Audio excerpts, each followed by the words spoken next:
Hey guys, welcome to my channel, Caribbean Hot Topics, where we discuss all the interesting, fascinating, even mysterious happenings throughout the Caribbean. Before we get into the video, I want you to take a moment and just hit that subscribe button because look, this is a place where you want to be. This is where we'll be asking all the tough questions. We'll be analyzing, breaking things down, and talking to things them, okay? So, we're kicking this channel off by heading over to the smallest island in the Western Hemisphere, St. Kitts, and looking into one of the most mysterious events to ever take place on that island, and possibly the most mysterious thing to happen in the Caribbean to date. Okay? Today we're talking about the unexplained, unsolved, mind-boggling disappearance of 6 people. They just vanished off the face of the earth. On June 19th, 1994, the former UN ambassador, Dr. William Vincent Herbert, who is better known as Billy Herbert, his wife Cheryl Herbert, his brother-in-law Derek Menon, Michael Blake, Blake's 6-year-old son Tristan, and Christian Stapleton set sail on Billy Herbert's yacht, never to be seen or heard from again. It has been 26 years and it's still a hot topic around the Caribbean because look, Caribbean people ain't known for keep secret. We ain't known for that. We talk everybody business, and up to now, nobody knows for certain what actually happened to Billy Herbert and the 5 other persons who were on that boat. Nobody knows. There are lots of speculation, there are lots of assumptions and theories, and we're going to go through each and every one of them and see which one makes more sense. And I don't know, maybe somebody out there might see this video and feel motivated or inspired to tell a story. Because the people want to know, I want to know, everybody wants to know what happened to Billy Herbert. Billy Herbert, he was one of the founding members of the People's Action Movement, which was a political party created sometime in the 60s to contest the elections against the St. Kitts and Nevis Labour Party. Now, Billy Herbert was also a very prominent lawyer with offices in St. Kitts and Anguilla, and he held a whopping 30% of stocks in what was the Caribbean Commercial Bank in Anguilla.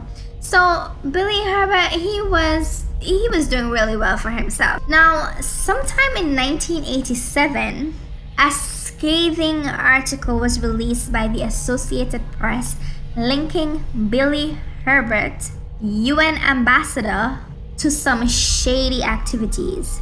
The FBI, the IRS, Scotland Yard all identified Billy Herbert as an international money launderer who helped drug traffickers clean their dirty money. Now, what the FBI was saying is that Herbert laundered money for some brothers, Joseph and Michael Murray, according to some court documents that they had. Now, Joseph Murray was facing charges of importing drugs in the US and was also alleged to be delivering weapons, some $1.7 million worth of weapons and ammunition, grenades and so forth, to the Irish Republican Army, which was considered to be a terrorist organization because the way in which they opposed the British rule was through bombs and assassinations and so forth. So they were considered to be a terrorist organization. While the FBI was investigating these brothers in 1985, they came upon a business by the name of Global Holdings Limited.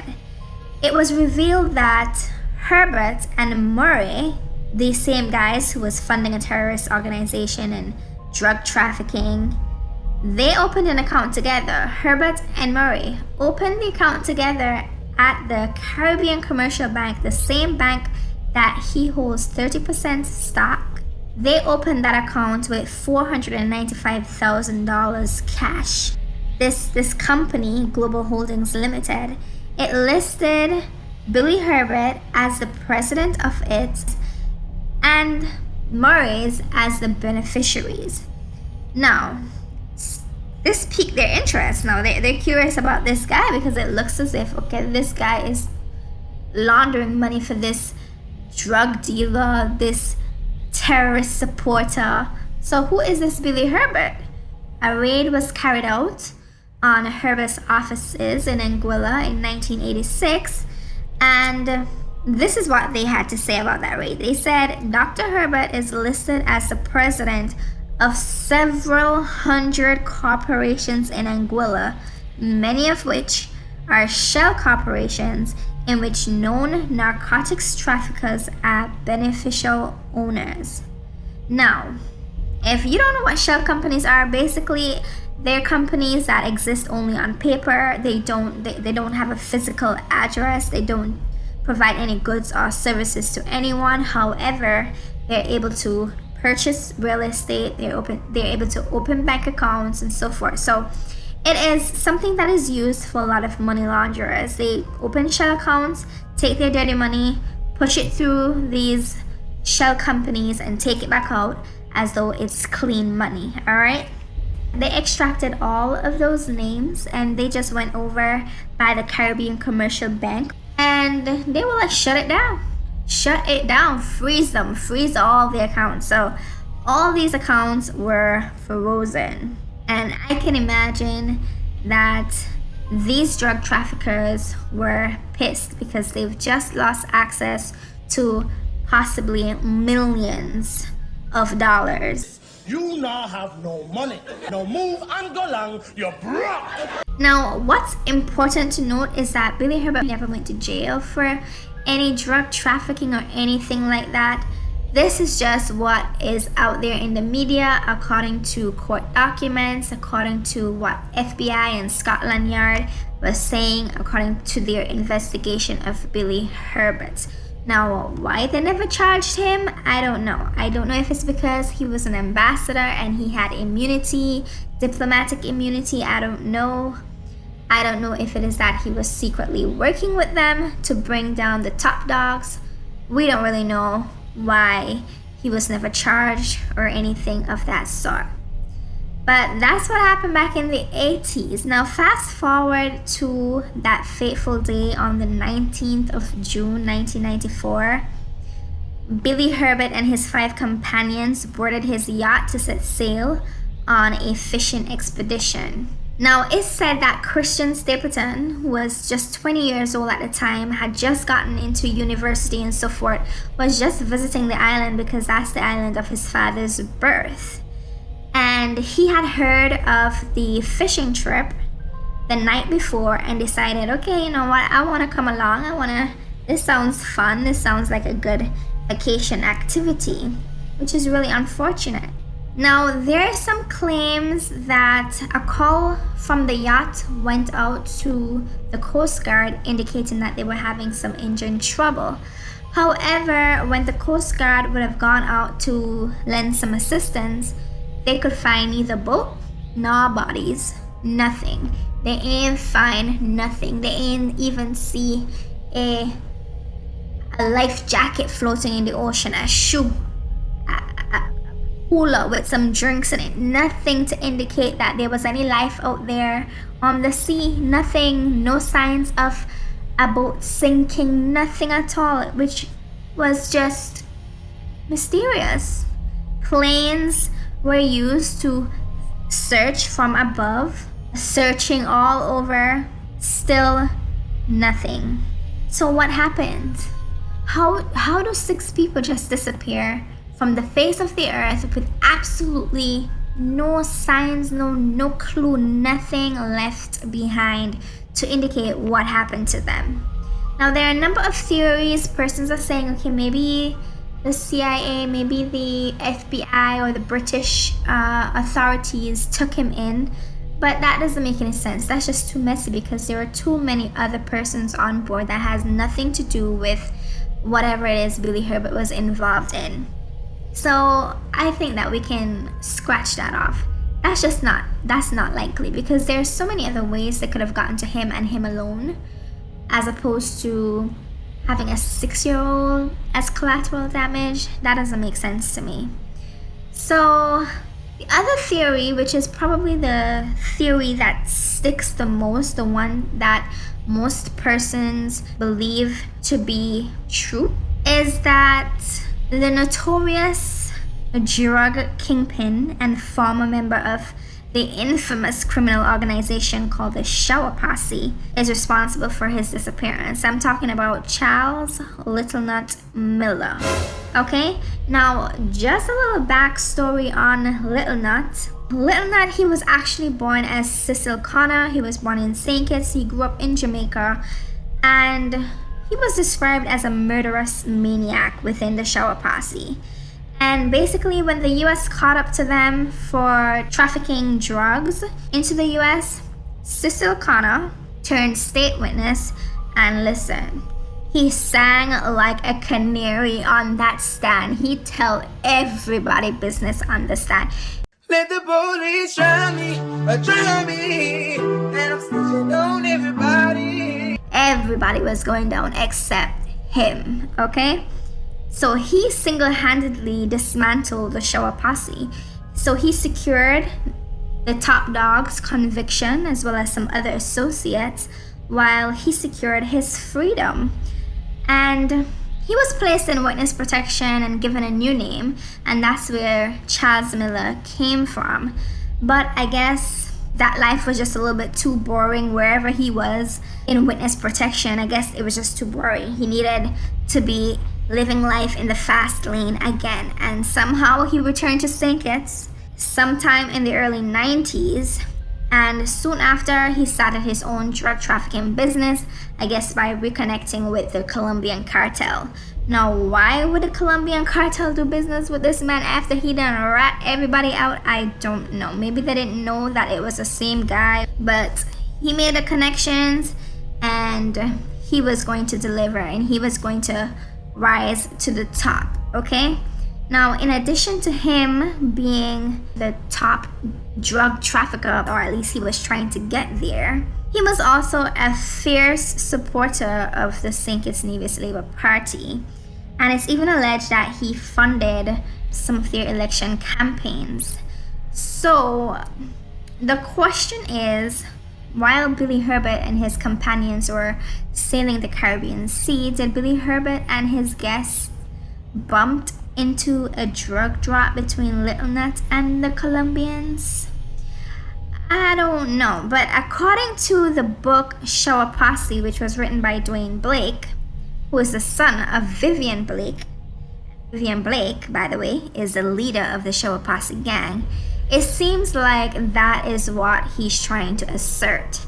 In chapter 16, this is what he had to say. While on one of his rare outings on the high seas to supervise a huge pickup of cocaine one night, Miller noticed a yacht. Along with 4 of his armed friends, he jetted toward the yacht in a speedboat, interrupting the cocaine drop and pickup. With the guns in hand, all 5 boarded the small yacht. Its occupants were none other than Dr. William Herbert, ambassador to the US and the United Nations, and 5 guests. Charles Miller, I knew it had to be you. I saw everything, said the ambassador. What are you going to do, kill us all? I don't think so. I think you're wrong this time. You see too much, ambassador. Miller raised his pistol to the ambassador's head and shot him through the left eye. The other 5 guests started to scream as he fell to the floor. Miller and his 4 friends chased the occupants of the yacht, firing a hail of bullets and hitting all 5. One by one, they begged for their lives as Miller walked by them. Without mercy, he shot each of the 5 guests twice in the head, then returned to the ambassador and finished the job he'd started, another shot to his head. The Colombians were waiting for the pickup to be completed, and Miller asked for their assistance to dispose of the yacht and the bodies on their way back to Colombia, which they gladly obliged. The bodies of the ambassador, his 5 guests, and the yacht were never found. They vanished without a trace. Now, how Dwayne know this? I don't know how he came by that information. But that seems to be the information that everyone believes. That Little Nut did it, and the Colombians helped discard off the body. Now, how they get rid of the boat, I don't know. There are rumors out there that the boat was loaded onto a trailer and discarded off at some point in time. I don't really know what happened there. So whether he was in the wrong place at the wrong time and he saw what was happening and he was killed, I don't know. Or is it that since they're alleging that Billy Herbert was a part of the money laundering ring and possibly drug trafficking ring, he was the UN ambassador under the Kennedy administration, the Deputy Prime Minister, Sidney Morris. His sons were also linked to being a part of the drug trafficking business. In fact, one of his sons were murdered allegedly for stealing some tons of cocaine from Little Nut. So, is it that it was all planned? They knew that they were going to go out sailing and they orchestrated a hit because Billy Herbert was his competitor, not just politically, because remember, Billy Herbert was the founding member for the People's Action Movement. Little Nut was a staunch supporter of the St. Kitts Nevis Labour Party. During 1993-1994, there were a lot of political tension because the St. Kitts Nevis Labour Party felt that they were the rightful government. So is it that he decided he's going to kill two birds with one stone, get rid of this political enemy, get rid of my drug trafficking competitor so that he can move to the top of the ranks? Is it possible? Because it's only a couple months afterwards Sidney Morrison got killed allegedly by Little Nut and his group.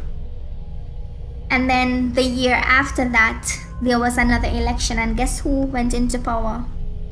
The Labour Party, because at this point in time, the PAM name had been stained with all of these drug allegations, money laundering allegations, and so forth. And so he, helped with putting the Labour Party in power in 1995. And why wouldn't he want to put the Labour Party in power? Because if he has the government on his side, he has more protection to run his criminal organization. Look, I don't know. I am just assuming. I am just throwing things out there, what people are thinking. And it's just so mysterious that we don't have any kind of answers to the questions that we have. And somebody out there knows something, Somebody out there knows something. So that's all I really have. What do you think happened? Do you have any more information that I may have missed on this case? Isn't it interesting? Isn't it just crazy and mysterious that this incident happened and nobody really had any firm evidence of what actually took place? But given that there was just absolutely no sign of a boat capsizing and so forth, we know foul play had to have gone down, and it had to be from a criminal organization that is very sophisticated to pull that off. And so I don't know, I believe Little Nut has a hand in it, and I believe the Colombians had a hand in it. But if somebody out there who knows something, saw something, or heard something, or whatever, anything that I missed, say something in the comment section or hit me up in the DMs and let me know what is going on. Oh, you know what I forgot to mention? I was reading a blog post by an individual who claimed to have been a money launderer himself, Rijok, R-I-J-O-C-K. I hope I pronounced that right.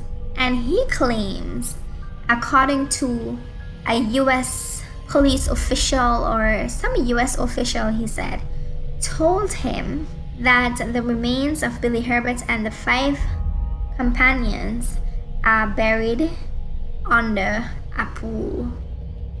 Now, how he come by that information, I don't know.